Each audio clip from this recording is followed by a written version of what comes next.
imagine it is a completely normal Thursday evening. Right. You are sitting in your living room, maybe watching some TV, just winding down. Just a typical night. Exactly. Hmm. But there is this heavy pit in your stomach because your roommate hasn't been home since Monday, her car isn't in the driveway, Mm-hmm. and, well, her bed hasn't been slept in. Oh, that is terrifying. It really is. Hmm. You try calling her cell phone for, like the 10th time today, Yeah. and it just goes straight to a robotic voice. Huh. The one telling you her voicemail box is full, panic starts to set in, so you finally make the call you've been dreading. You call her mom, Yeah. and her mom hasn't heard from her either. I mean, it is the absolute definition of a nightmare scenario. It's that sudden realization that someone's routine hasn't just been interrupted, it is completely stopped. Right. And that nightmare is exactly what we are looking at today. Right. So to set the stage for you, the date is November 3rd, 2005. It's roughly 5:00 p.m. A reporting officer, Corporal Leslie Lemieux, gets a phone call from Karen Halbach. The mom. Yes, the mom. Karen is reporting that her daughter, Teresa, who friends and family describe as a very stable, family-oriented young woman, someone who even coaches local girls volleyball, she's seemingly vanished. She hasn't been seen or heard from since Monday, October 31st, Halloween. Okay, let's unpack this. Because reading through these raw police logs feels completely different from watching like a retrospective documentary. It feels like reading the diary of a panic. That is a great way to put it. You are seeing the unedited, messy frenzy of cops, parents, and friends just scrambling. Yeah. There is no narrator telling them where to look. They were just reacting to an empty room. And the immediate reaction, the very first thing you do when someone goes missing is try to follow their digital footprint. But to understand the friction in these logs, we really have to talk about the era. Right, 2005. Exactly. If Yeah. we connect this to the bigger picture, this is 2005. The technology the police are forced to rely on is agonizingly slow compared to the instant tracking you carry in your pocket today. It really is wild to read. I mean, if you go missing today, your friends just pull up a tracking app on their phone and they have your exact GPS coordinates in like 3 seconds. Right, instantly. But in this report, Teresa's roommate, Scott Blodorn, and her friends are physically printing out her recent cell phone activity from her home computer, just to have something tangible to hand to the cops. And the investigative tools reflect that exact same limitation. You have investigators like John Datering using rudimentary internet databases like phonefinder.com and reverse yellow pages online. Oh, wow, reverse yellow pages. Yeah, they are manually typing in numbers from that printed list, just hoping a name pops up so they can figure out who Teresa was calling. I found myself getting frustrated just reading it, to be honest. When they finally contact her cellular provider, Singular Wireless, to ask them to ping her phone to find its location, the legal department tells them they literally don't have the technology to do that unless the phone is currently placing or receiving a call. Yep. Wait, Singular just says no? I mean, that's insane. Why couldn't they just turn on the GPS? Well, because the mechanism of cellular tracking was fundamentally different back then. In 2005, a standard flip phone wasn't constantly broadcasting a passive GPS signal to a satellite. Okay. The network only knew where the phone was when it actively reached out to connect to a local cell tower to transmit data, meaning an active phone call. If the phone is off or just, sitting silently in a pocket, it is essentially invisible to the network. That is terrifying. It means they are completely blind. They have to build a timeline from these static printed records, which is incredibly tedious. Right. So here is what Monday, October 31st looked like on paper. Very early in the morning, just past midnight, at 00:13 hours, Teresa's boss at Auto Trader magazine, Angela Schuster, received a fax from Teresa. Okay. After that, the digital trail is just outgoing and incoming phone calls. There is an 11:31 a.m. call to a Daniel Morrow in Green Bay, an 11:43 a.m. call to a Stephen Avery, and the final incoming call logs at 2:27 p.m. After that, absolute silence. Just nothing. Nothing. Her bank accounts paint the exact same bleak picture. The police check her Bank One and MasterCard activity, and it stopped dead the weekend prior, with her last purchase being at an Exxon station in De Pere. And, that 2:27 p.m. call is the cliff the investigation falls off. Every single call after that is ringing directly to voicemail. It is like trying to navigate a massive pitch-black maze using a single match instead of a flashlight. Once the digital puddles dry up, you have absolutely nothing to follow. The police are literally guessing where she might be based on reverse directory landlines and faxes that nobody replied to. I mean, the fragility of this early digital evidence is staggering. Think about the voicemail. Because Teresa's voicemail box had a very small storage limit, which by the way, was totally typical for 2005, it filled up incredibly quickly with friends and family trying to reach her over those 3 days. Right, because everyone is panicking and calling her. Exactly. And once that box was full, it physically blocked any new incoming calls from leaving a timestamp or a message. It effectively shut the door on any further digital clues. This mechanical limitation is what forces the Calumet County deputies and Manitowoc County investigators to pivot immediately from digital tracking to physical door-to-door detective work. So they have to follow her physical footprint. Investigators Mark Wakert and John DeDuring decide they need to trace her last known physical path, and that path is dictated by her job. She had 3 scheduled Auto Trader photography appointments on Halloween Day. Right, and let's clarify what that job entails, because it inherently carries risk. Yeah. Auto Trader was a magazine where people listed cars for sale. Yeah. They would hire freelance photographers like Teresa to drive out to these sellers' properties, take photos of the vehicles, collect the payment in cash or check, and give them a receipt. She is a young woman whose daily routine requires her to drive her own vehicle into rural areas to meet total strangers. Which is so dangerous when you really think about it. So, to understand when things went wrong, investigators first had to find out what normal looked like that day. They needed a baseline. Right. That led them to her midday stop in New Holstein to meet a man named Stephen Schmitz. It is perfectly routine. Schmitz tells police that Teresa called him around 1:10 p.m. and arrived at his property around 1:30 p.m. Okay. He gives him a crucial visual baseline. He remembers she was wearing blue jeans, a white button-down shirt, and a summer jacket. She was driving her dark green 1999 Toyota RAV4. She took pictures of the car he was selling. He wrote her a check. She got back in her SUV and drove north. That is the control for their experiment, a standard professional transaction. But as soon as investigators follow the trail to the next location on her schedule, the baseline of normalcy completely shatters. Here's where it gets really interesting. Appointment 2 is at the residence of George Zipperer in Manitowoc. And the encounter investigator DeDuring has here on Thursday night is completely bizarre. Oh, it's wild. When DeDuring finally makes contact with George, George is extremely belligerent. DeDuring notes in the file that George appears to be intoxicated. Yeah, he is highly aggressive. He threatens to have the missing girl arrested for trespassing. Wait, arrested for taking a picture of a car? Yes.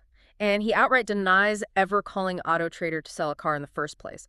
He tells the cops he works 24 hours a day, goes on this weird tangent claiming his son Jason is moving to Alaska, and then tells the police that he has a mean dog. A mean dog. He says anybody who comes on his property better watch out because the dog could eat them, starting with the feet. If I am an investigator, I am stopping right there. You have a missing woman, and this guy is making physical threats about feeding people to his dog, and he's lying about the appointment. Why didn't they kick the door down and tear the property apart? Doesn't that give them probable cause right then and there? You would want to, certainly, but this is where the psychological discipline of an investigator comes in. What's fascinating here is the legal and investigative threshold they have to navigate. Okay. Hostility does not equal probable cause. In law enforcement, you learn very quickly that sometimes a hostile, belligerent person is just a hostile, belligerent person. Right. People lie to the police all the time just because they don't like the police. Investigators have to separate a resident's generally terrible behavior from actual physical evidence of foul play. Even when the guy's own wife contradicts him. Because DeDuring speaks with George's wife, Jo Ellen Zipperer, and she gives a completely different narrative. Yeah, she does. Jo Ellen says, actually, yes, a young lady from Auto Trader did arrive that Monday afternoon. Jo Ellen says she gave the girl directions to the backyard to find a 1977 Pontiac Firebird they were selling. She says the girl came back 5 to 10 minutes later, happy and smiling, said she got the pictures, and left.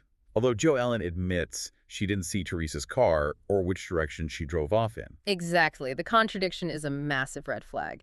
They note George's behavior, they check his background, finding a 2002 domestic violence incident, and they secure a copy of the Auto Trader magazine Teresa left behind as physical proof she was there. Right. But they can't legally secure a search warrant just because George is a jerk, and they can't afford to tunnel vision on him because there is still a third appointment on the schedule. The final appointment of the day. This one is on Avery Road, booked under the name B. Janda, who turns out to be Barbara Janda. Right, and Barbara Janda is the sister of a man named Stephen Avery. The police learn that Stephen was attempting to help his sister sell a minivan through the magazine. And here's where the file shows some really stark, confusing contradictions in the timeline. On the evening of November 3rd, Sergeant Andrew Colborne from the Manitowoc Sheriff's Department goes to the Avery property. He speaks directly to Stephen Avery. Okay. Avery admits that the photographer came out, took some pictures of the van he was selling, and left. He claims he didn't know exactly what time she showed up or left. Which sounds almost identical to the baseline they established at the first appointment with Stephen Schmitz. She arrived, did the job, and left. Except, investigator Dave Ring takes a phone call from a woman named Rachel Haggs. She is an employee at Auto Trader. Rachel tells police that she overheard a conversation at the office that very day, November 3rd. She says Stephen Avery called Auto Trader between 4:43 and 5:100 p.m. to reschedule his appointment, claiming that the photographer never showed up on Monday.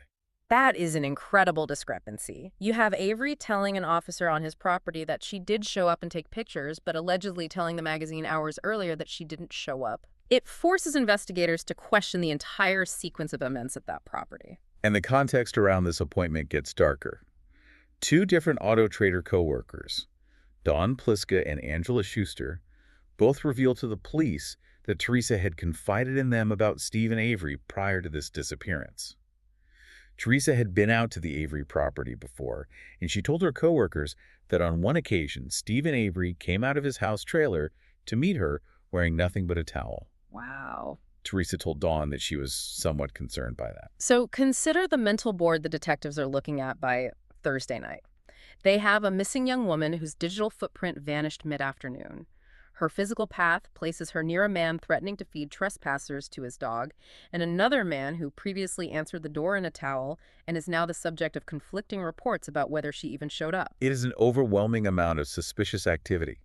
And while Detectives Wiegert and DeRennering are out dealing with these bizarre client appointments, the local deputies are digging into Teresa's personal life back at her house. Right. This is where we have to talk about victimology.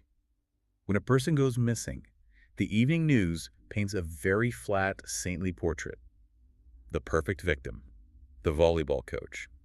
And while Teresa was those things, she was also a 25-year-old adult living a complex, real life. That pristine narrative rarely survives first contact with a real police investigation. Everyone has layers they keep hiding from their family or their coworkers. Definitely. I want to look at the interview with Tom Pierce. He is the owner of the photography studio in Green Bay where Teresa worked. He tells police he had specifically warned Teresa about the dangers of being a young woman traveling alone to rural areas. Yeah. He said she had mentioned having problems with male clients over the summer, that when she went into their homes to do paperwork, they would get verbally or physically flirtatious and offer her drinks. Pierce also notes something very unsettling that points to potential stalking. He says Teresa had been receiving multiple phone calls recently from an unfamiliar number. The caller never left a message. That's creepy. He remembers a time when her phone rang and she looked at it and said, "Again, the same number. They just called 5 minutes ago." She didn't recognize the number and refused to answer it. But then, the police interview Teresa's friends, and the investigation takes a hard left turn. One friend, Jolene Bain, asked to speak to the police alone, completely away from the other friends. Interesting. Jolene reveals a hidden layer of Teresa's life. She tells investigators that Teresa had recently been in a purely physical relationship with a man Jolene only knew as DJ Bradley. Police track down the real name Bradley Check. Jolene tells them that Bradley ran a DJ service, but she also reveals that Teresa had taken nude photographs of Bradley and his then wife. Oh, wow. Yeah. After Bradley and his wife broke up, Teresa and Bradley started their physical relationship. Jolene says Teresa confided that Bradley was weird, that he kept calling her even after she tried to break it off, and that she had even gone to a court case regarding those nude photos and the negatives. Based on this tip, Sheriff Jerry Pagel and Investigator Wiegert actually go back into Teresa's bedroom. Next to her bed, they find a trunk.